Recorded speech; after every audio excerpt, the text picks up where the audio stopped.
The Metamorphosis of Krysten Sinema.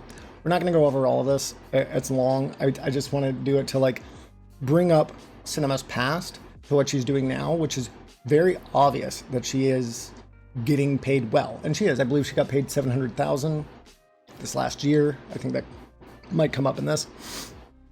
So let's talk about it real quick.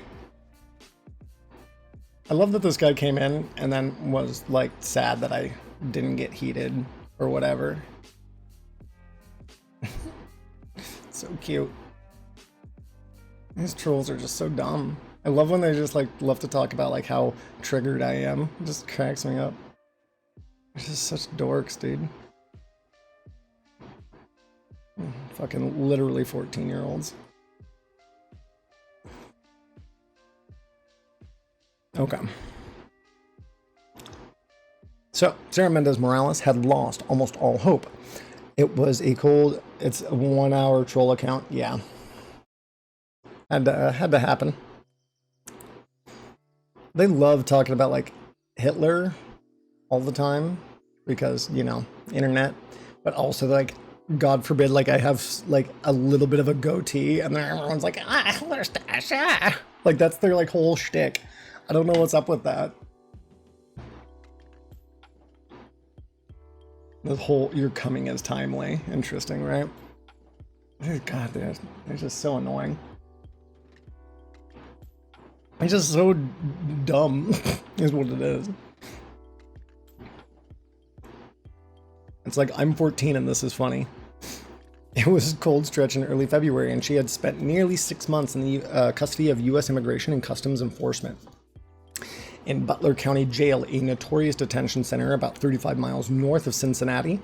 Former detainees have dubbed the facility the dungeon and called their incarceration traumatizing. The weeks of being deprived of fresh air or sunlight and unable to step out of the two-person cell for longer than an hour and a half had sometimes led Mendez Morales to wonder if she should just sign her own deportation order. Last November, Mendez Morales had applied for asylum and 2 other forms of deportation relief. Wait, hold on. Oops. Wrong article, that's why. Yeah, I know. It's just, but that's the funny thing, and that's why he left. He like obviously didn't get the little rise out of me, but that's why it's so dumb. It's these little like 14-year-old jokes that they're just so dumb. Okay, the only Democrat to vote against a $15 federal minimum wage. Oh, was it only her? Joe Manchin even did? Holy fuck. And the $1.9 trillion COVID relief bill in early March. But she was the only one whose vote became a meme. Oh no, she wasn't the only one. Yeah. The clip itself is short and sparse. Sinema, the 44-year-old first-term Democratic senator from Arizona, walks briskly around the well of the chamber, gives Mitch McConnell a friendly pat on the back, and pauses in front of the clerk. Then she thrusts her right thumb dramatically down, dipping her body for emphasis. Miss Sinema, no, says the clerk, recording her vote, but Sinema by this point is already gone. That morning, she had brought a chocolate cake for the floor staff who worked long hours before the final stimulus vote. Now, Marie Antoinette was trending on Twitter. Within a few hours, the image was everywhere, on cable news, late night shows, even the side of an old flour mill in downtown Tempe. Near the intersection where, in 2003, Sinema led an anti-war vigil on the eve of the invasion of Iraq. Keep the cake, read the message projected onto the building. Support the $15 minimum wage now. To Sinema's progressive critics, her vote was a funhouse mirror image of John McCain's thumbs down vote to save the Affordable Care Act 4 years earlier.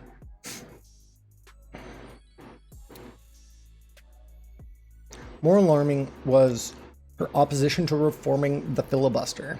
The Senate rule that allows a minority of senators to block a piece of legislation from coming to a vote. Weeks earlier, Sinema, who rarely speaks to reporters from news outlets that are not based in her home state, had drawn a sharp line during an interview with Politico. I want to restore the 60-vote threshold for all elements of the Senate's work, she said, in the face of united Republican opposition. Many Democrats feared such a standard would doom almost every piece of their agenda, from immigration reform to voting rights to LGBTQ equality. So, the 60 hold threshold would mean that it needs at least 60 yes votes to even go through, which, for the Senate, by the way, there's 100 senators.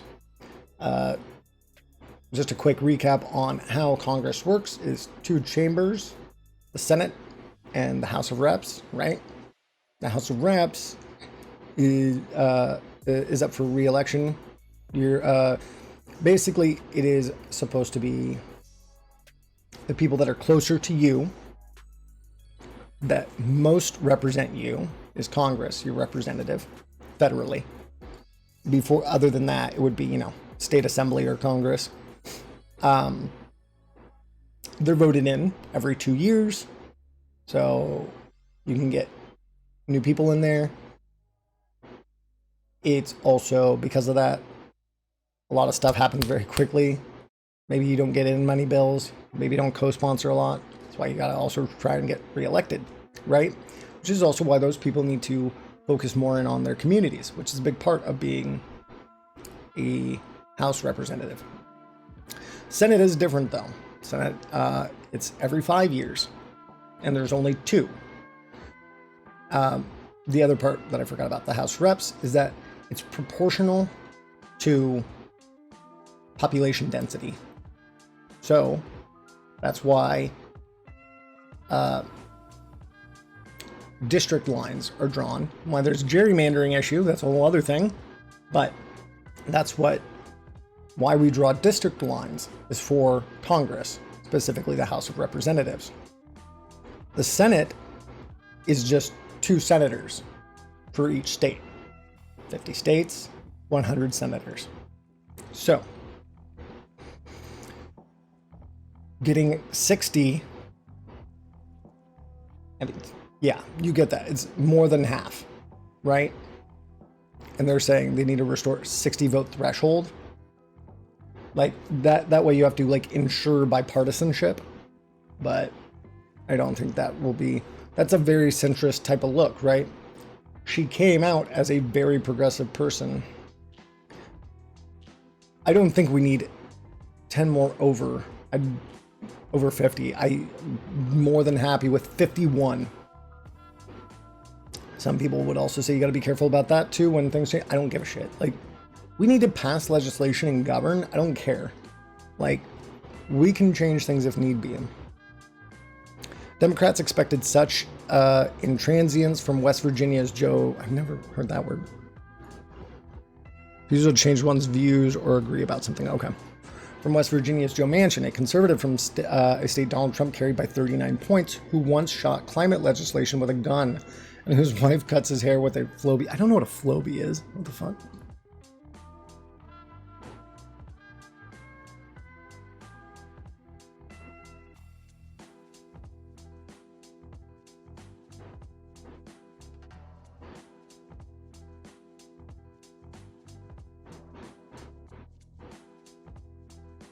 The fuck is a Flowbee?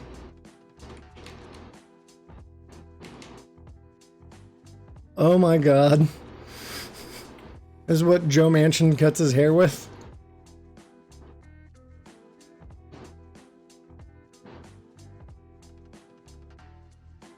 That is terrifying. That is what? Oh my god. His wife hates him.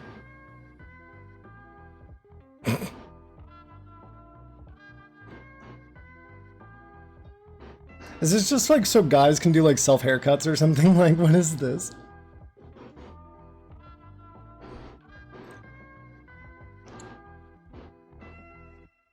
This is so weird. Anyways.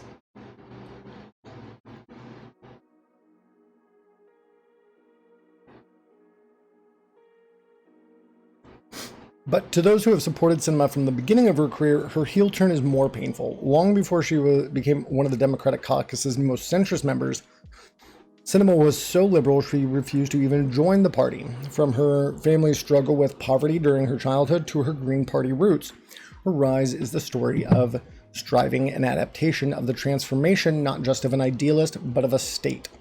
From a Republican stronghold she once dubbed the meth lab of democracy to a bona fide battleground. But in the process, Sinema has left some back home wondering whether she's misread the lessons of her own ascent. As a progressive in one of the nation's most conservative state legislatures, Sinema abandoned her early radicalism for a new theory of change. She learned to play nice, seeking incremental progress through careful messaging and across-the-aisle relationships, reinventing herself as a post-partisan dealmaker. But her success was also powered by an army of activists, outsiders like she had once been, operating on a far different theory of change. Now, for the first time in her career, she holds real power. The future of the party and the Senate just might hinge on what Krysten Sinema wants to do with it. When she opposed the minimum wage hike, she began, as she often does, with a nod to her past. "I understand what it is like to face tough choices while working to meet your family's most basic needs," she said in a statement. Yeah, okay, bruh. Yeah, you really care.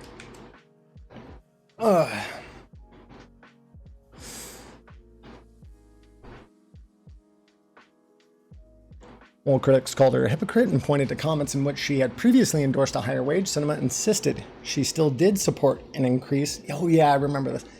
Her issue, she said, was the wage increase had nothing to do with COVID relief, which is bullshit.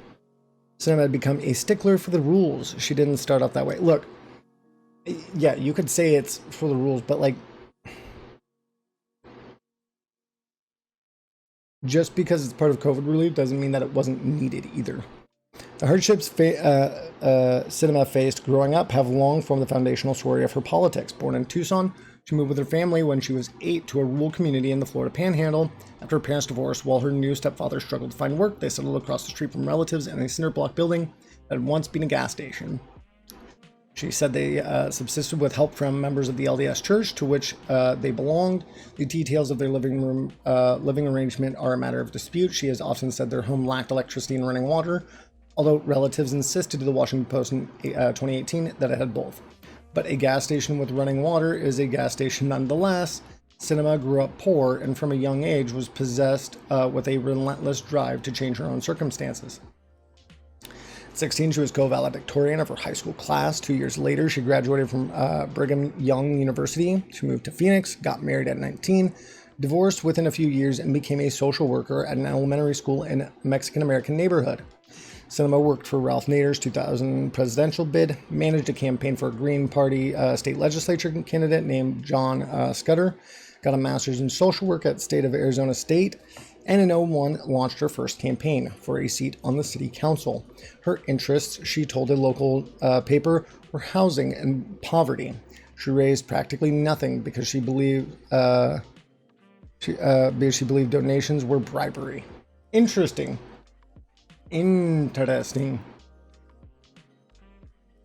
view there, Krysten. Let's go talk about how much she's been taken now.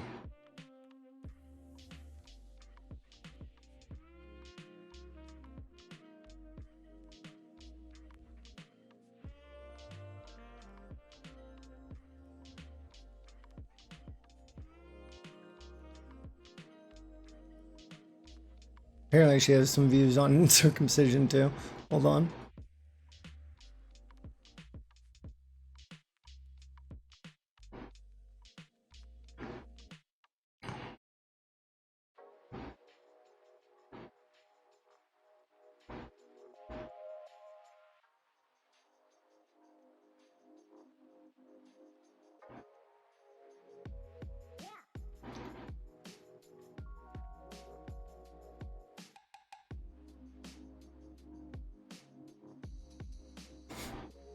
That's actually good.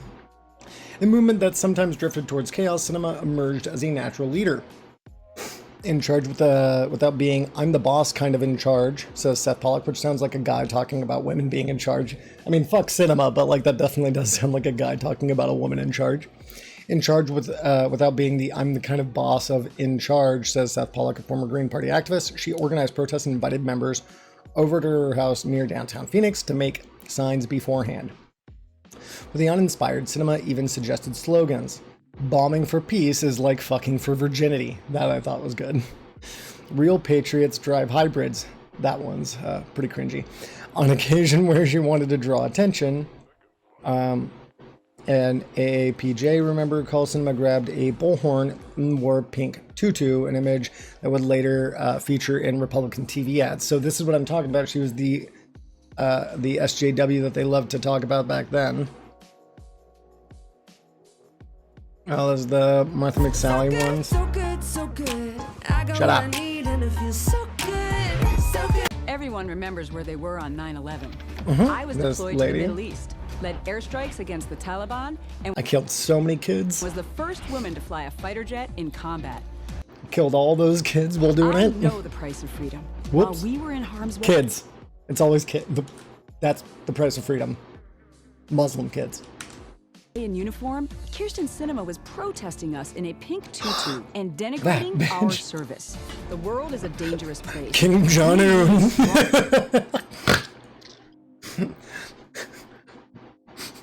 Need strong leaders who understand strong leaders. Denigrate our service. Dangerous And place. Osama bin We Laden need and strong ISIS. leaders who understand dangerous. The world That's what they're versus afraid of, dude. They're afraid of Krysten Sinema in a tutu. More than anything. That's what they fear.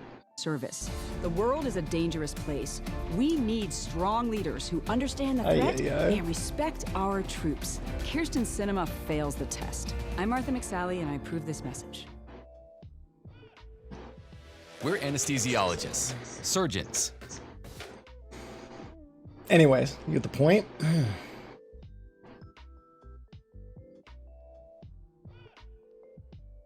On Wednesdays after work, Sinema and a small group of women donned black veils and stood in silence outside a public library. She intended to keep the vigils going, Sinema told the Arizona Republic at the time, till there's no more war. Man, that took a lot longer, didn't it?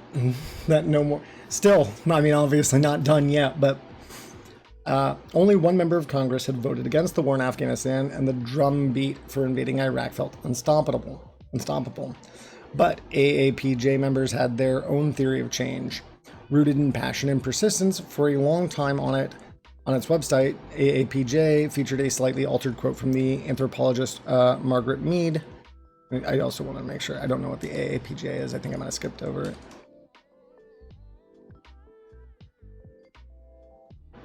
Oh, it's a stock price. A catechism for the righteous but outnumbered. Never doubt that a small group of thoughtful, committed citizens can change the world. Indeed, it's the only thing that ever does. Oh, there it is. Arizona Alliance for Peaceful Justice. Okay. They had a special disdain for would-be allies who converted power over ideals. So I'm guessing she was not the one no vote for war. When hawkish and conservative-leaning Connecticut Senator Joe Lieberman passed through Tucson during his presidential campaign in 2003, Sinema had a caravan of activists to protest outside his event. He's a shame to Democrats, she told reporter. I don't even know why he's running. He seems to want to get Republicans voting for him. What kind of strategy is that? Seriously, politically speaking, that sounds just like you. Sinema was still on the fringe when she ran for state legislature in 2002. This time as an independent, she blamed her defeat on the local Democratic Party, which she said told voters she was too extreme for Central Phoenix. But she was honing the skills of a politician too, lobbying for social services at the state capitol and skillfully navigating the cross currents of the anti-war movement.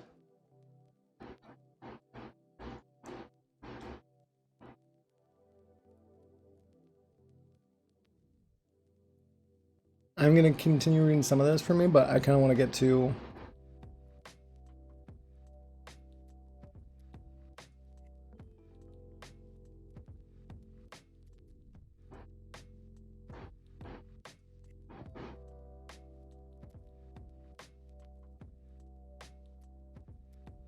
where we're at now. There's one thing in Sinema's career that until recently had never changed, no matter how much she has. When I spoke with Emily Kirkland, the executive director of Progress Arizona, a progressive political organization, she had recently finished reading Sinema's first book, hoping to glean some insight into what her senior senator was thinking. Sinema later wrote a second adapting her dissertation on the Rwanda genocide, for which she traveled extensively in the country and earned her PhD. She later picked up an MBA, bringing her advanced degrees to 4. This is the first time in Krysten Sinema's political life that she has been in power. Kirkland told me in Arizona in the 2000s, there's just wasn't a lot that was possible. And I think she hasn't really adjusted to a reality where big things are possible. That is what's driving Arizona's progressives crazy right now.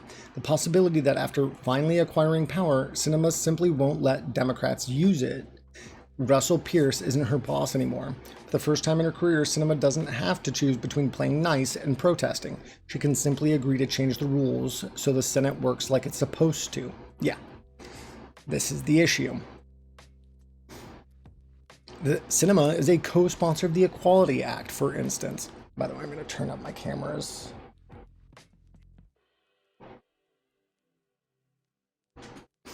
Which extends civil rights protections to cover gender identity and sexual orientation. But the Equality Act is almost certainly dead on arrival if the filibuster stays on the books in its current form.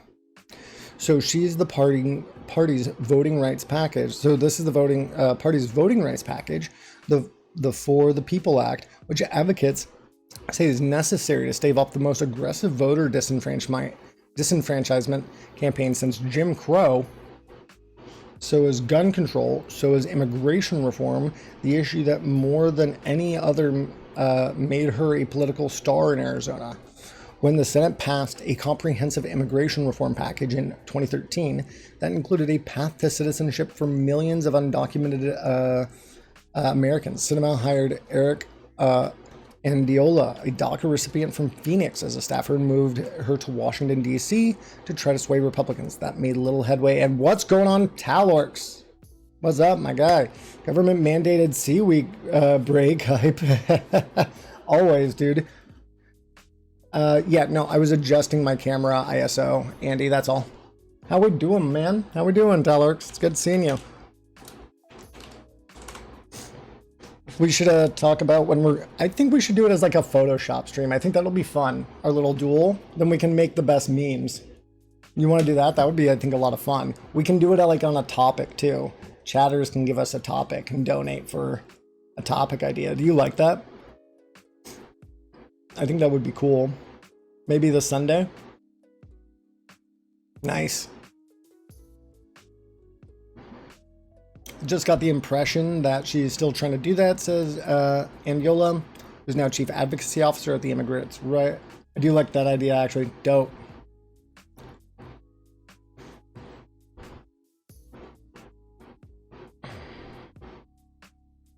Highly of her former boss who offered assistance and support when her mother was nearly deported after she took the DC job, but she's frustrated by Sinema's recent posture. The only thing that I could think that possibly that Sinema might be doing, and I doubt, it's probably just for her. I believe that she did get, hold on.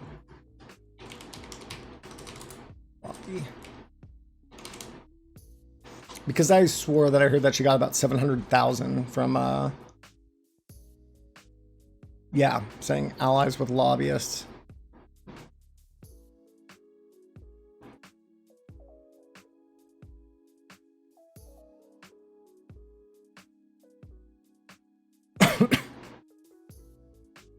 Hold on.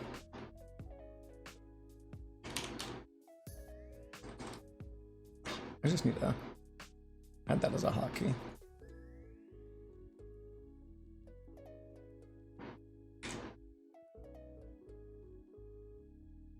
Oh, actually, that's not what I wanted, though.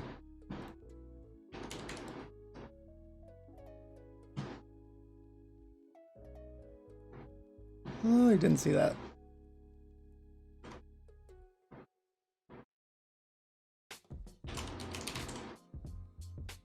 Okay.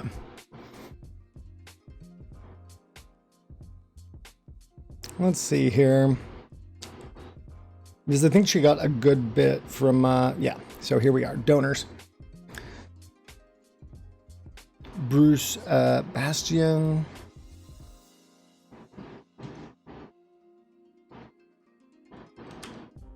So I think that's a big part going on right now. What's there actually? Hold on. Interlocks, giving. It's time to picture your business That on scared TV. me. The Spectrum Reach Ad Shut up. Portal tool puts the power of TV advertising in your hands. Head to SpectrumReach.com. Fuck you. Okay. Donors. 37,000, 26,000. I mean, so it doesn't show a ton. But I think she's gotten some more recently. Oh, I think this is part of it. I remember this. Yeah, okay. So Krysten Sinema is also apparently currently, or like now, a intern at a winery. Which is what I'm guessing that she's getting, I'm guessing it's a paid internship. And that paid internship is probably a little compensation for a little bit of political power. Just an idea. Just an idea. Yeah.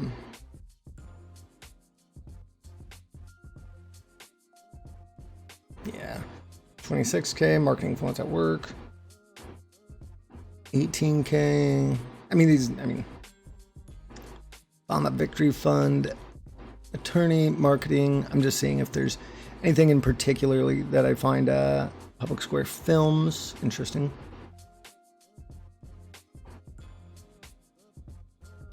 Real estate development. Okay, makes sense. And a VC, a venture. So it could be a whole group that they're putting in for. Okay. Wait, I didn't need that one anyways. So yeah, we just can't afford to wait until Republicans decide to distance themselves from Donald Trump, which is not going to happen, by the way. And Yola says, we don't know when that's going to happen. And I'm worried that she's making the wrong calculation. I don't know if she's doing it for any. The only other, if she's not just a complete hypocrite, is that she's playing politics and is wanting more money for her and her state or like her constituents, which, because that way, if she's in this position to where she can leverage that, then she can maybe get things like her Equality Act and things like that, or more money for in that area and stuff. But so far, there's nothing been coming from that. It looks like over history, she's been going more and more centrist and is just being annoying to not get this in, or not, because there's no reason to not vote to increase these wages to get this infrastructure bill in, other than just being the paid opposition, which I feel like it has to be. I do like that idea actually, and I can't this Sunday, but I can Monday or Tuesday next week. Yeah, I could probably do that. I found this app that shows you who unfollowed on Twitch. Actually, kind of helpful. It's $20 a year and has other things, but kind of cool. Centrists are cringe. Why do you want to see who unfollows you on Twitch? Who keeps on not sticking around?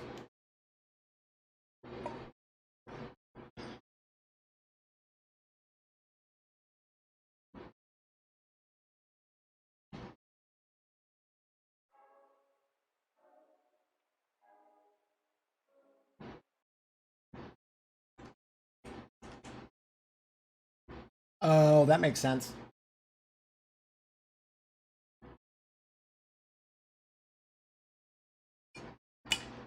Hold on, I'm just putting on some music.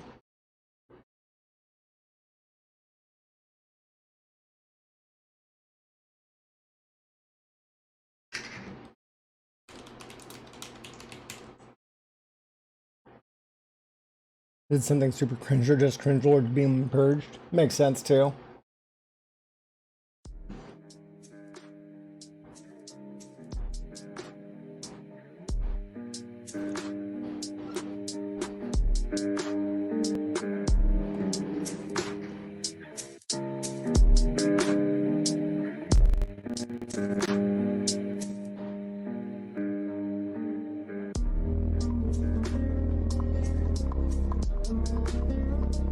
Okay.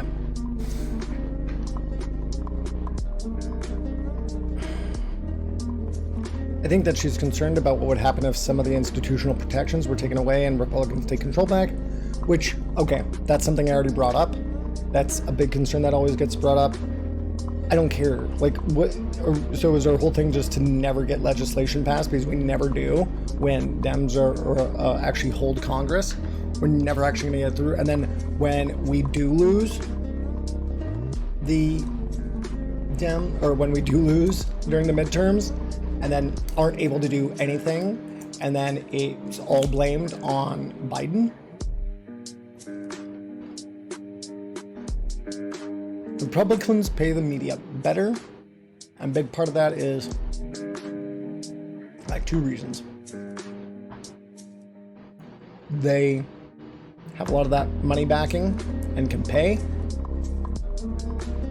and similarly pay for media exposure and make a lot of media, which is why like a lot of leftist shit is things on streams and on YouTube and stuff.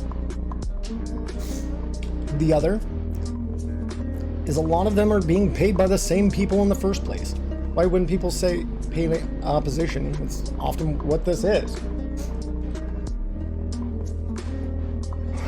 So I doubt that she's just... It seems like she does give a shit. Like she's been there, like at events doing her collective action, you know? But it seems like she cares more about her wallet. I don't think I'll get fucked by it, although I do need to go change my passwords and shit. I think we'll be alright.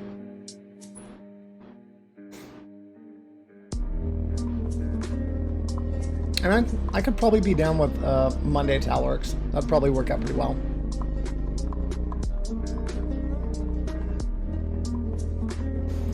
More than that, though, she also thinks that passing meaningful, long-term, impactful legislation and making meaningful, long-term, impactful change does require a diverse coalition of people so that they can survive this cyclical political thing. That's her mindset.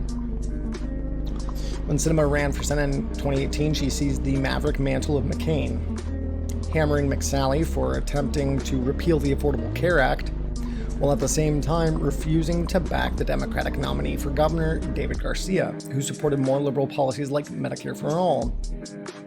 Garcia lost by 14 points. Sinema held on by 2.4. But Sinema's political acumen only got her part of the way to the Senate. That such a breakthrough was even possible was a result of organizing work among Mexican Americans in particular. This is the problem. She's gonna lose her seat anyways if she's not fucking smart. Problem is, she has her seat for far longer, up to 5 years now, because she was just elected in. Words, my break is over, but hit me up in Discord and we'll make it work. Sounds good, bro.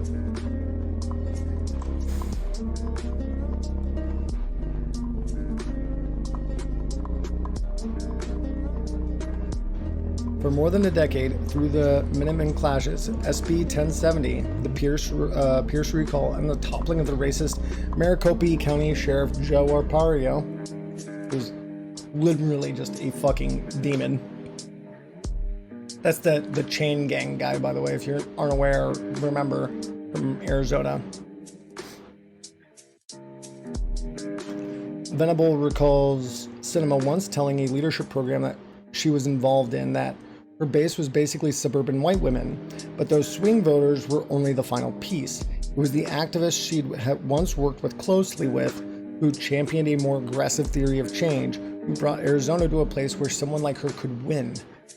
I don't think she'd be in office if it wasn't for that work, said Carlos Garcia, a Phoenix City Council member who is the former executive director of Puente, which began organizing Latino communities against Arpaio in 2007.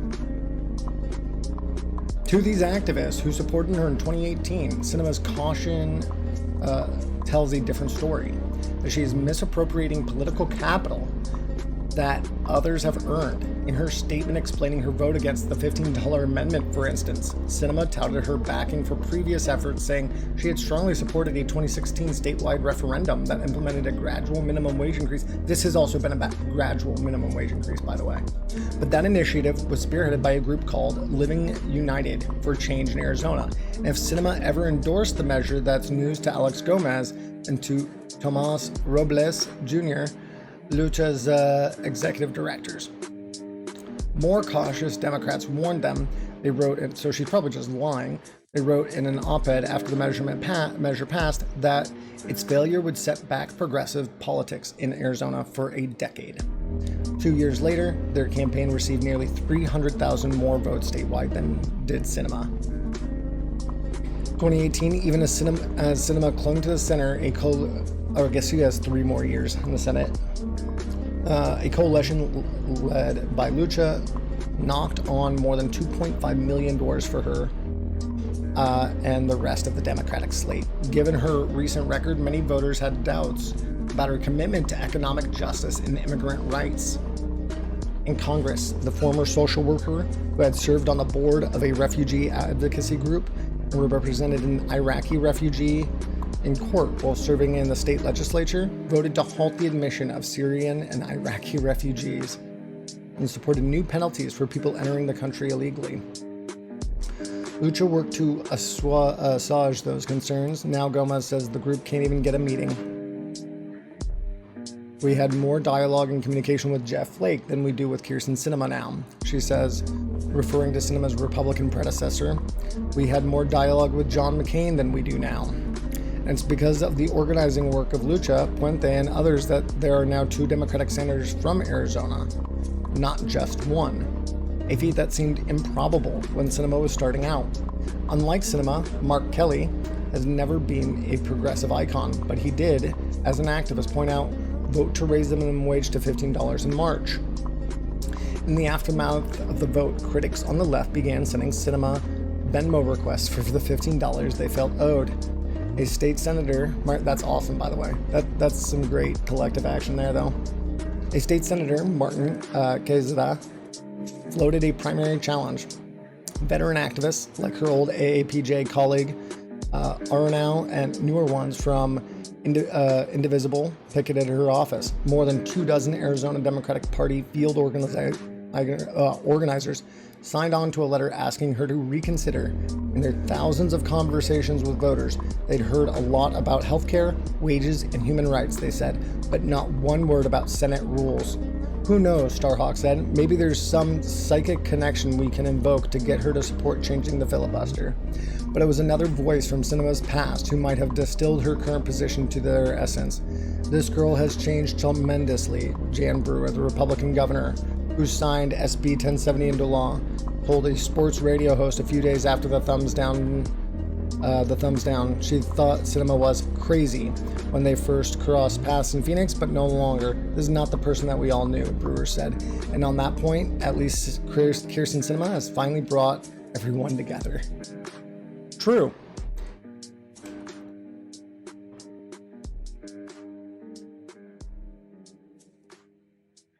When your fucking legislators don't do what you want them to do, it's time to get rid of them. People want to talk about how your vote's not worth anything and whatever. Why vote in the first place? Nothing changes. But that's not true. Most of the time it doesn't change in the best way. A lot of times. Most of the time it changes exceptionally slowly. And yeah, all these people in Congress and any political position gets money from the bourgeois, the economic elite, to fulfill their policy. But at the end of the day, they still need to get the votes to get in.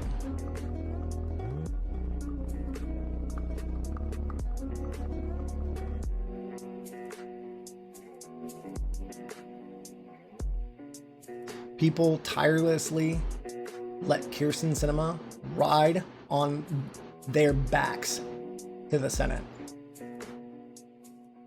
It's time to destroy her. That's it. You want to play? You want to do your little thumbs down?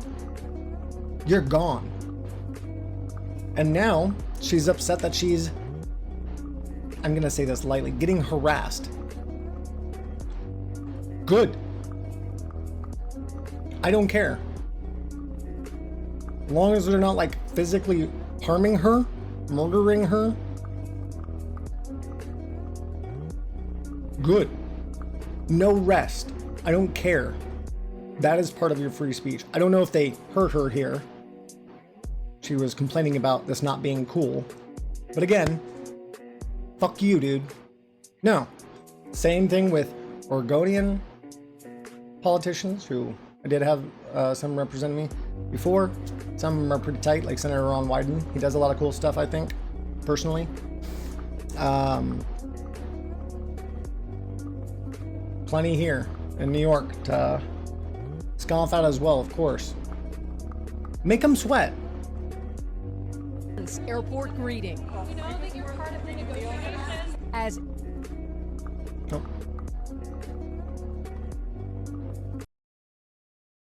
Arizona Senator Krysten Sinema returned to Washington, flanked by police, as progressive activists followed, demanding the Democratic moderate support the president's sweeping spending bill for climate and social programs. While on the plane, an immigration activist approached Sinema to ask about passing protections for DACA recipients. This is my life and the life of millions in the line. This confrontation comes after activists recorded Sinema Saturday as she headed into a bathroom stall. She called their action. The recording while going to the bathroom thing is a little grody and a little cringe. Especially since there, could have been other people in there. So there is that. But I don't, otherwise, fuck you. I don't care. What's going on, Cheese? It's good to see you around. We're going over the infrastructure bill. Been a little slow start to stream today, a little in and out, but that's because we're getting back to being on a standard schedule again, because I just got back. Okay, sorry, I just need to check something. Cool.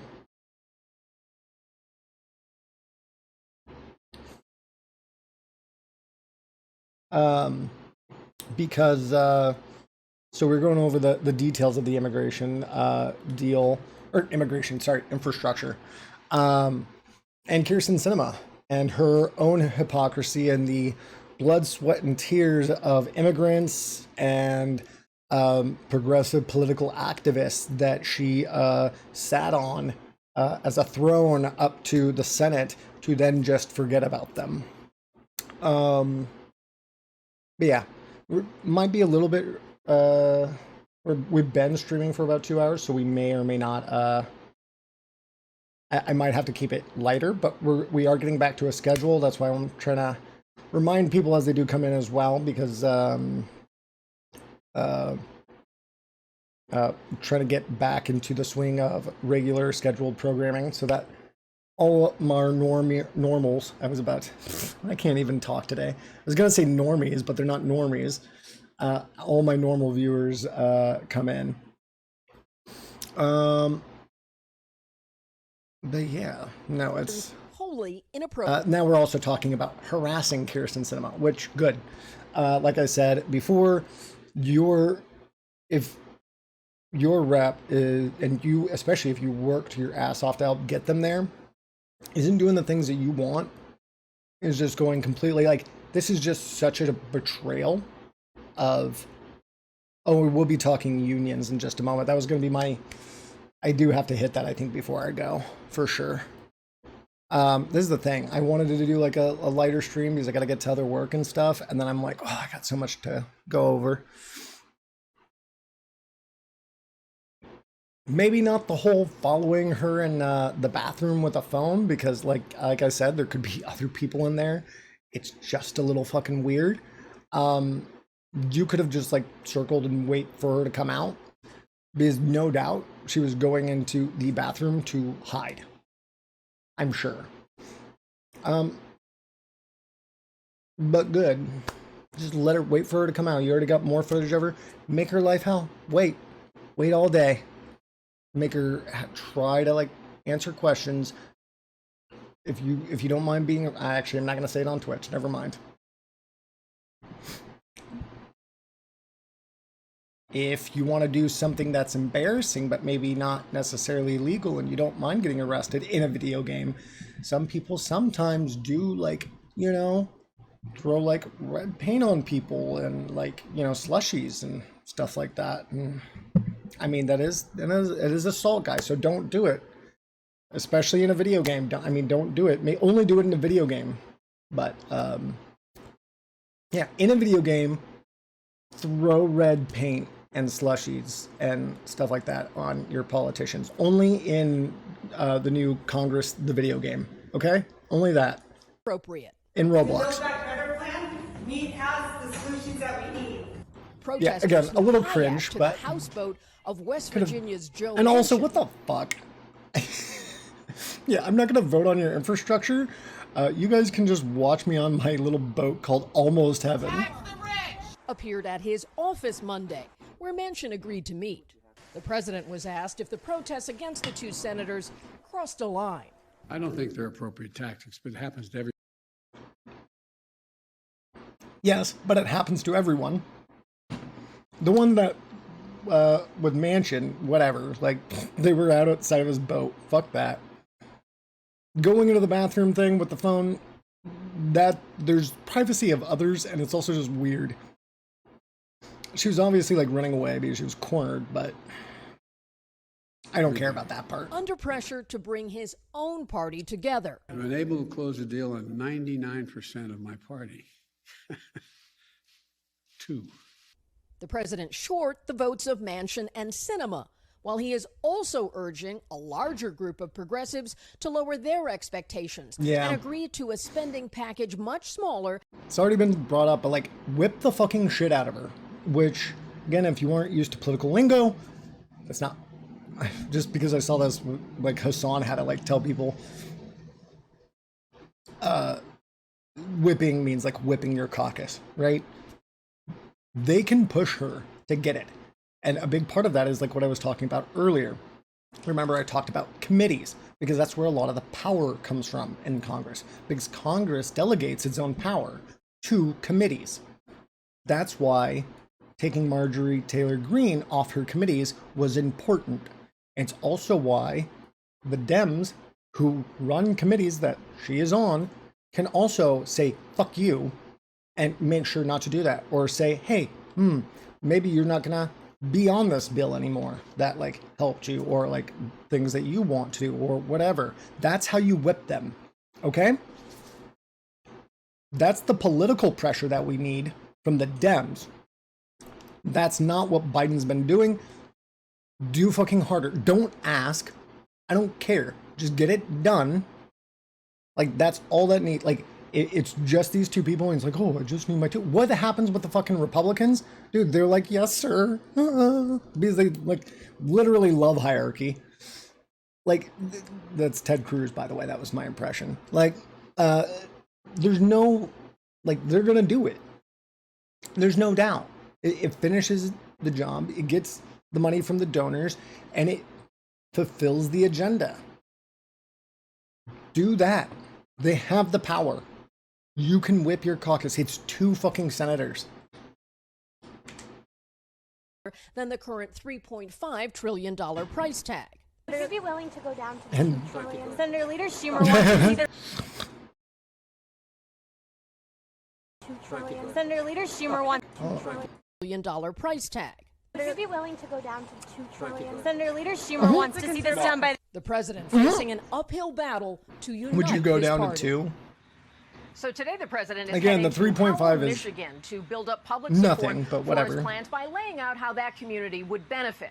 Part of a strategy to sell the plan and pressure Democratic lawmakers to compromise to get it passed and give the president a victory. Savannah? All right, Kelly, thank you.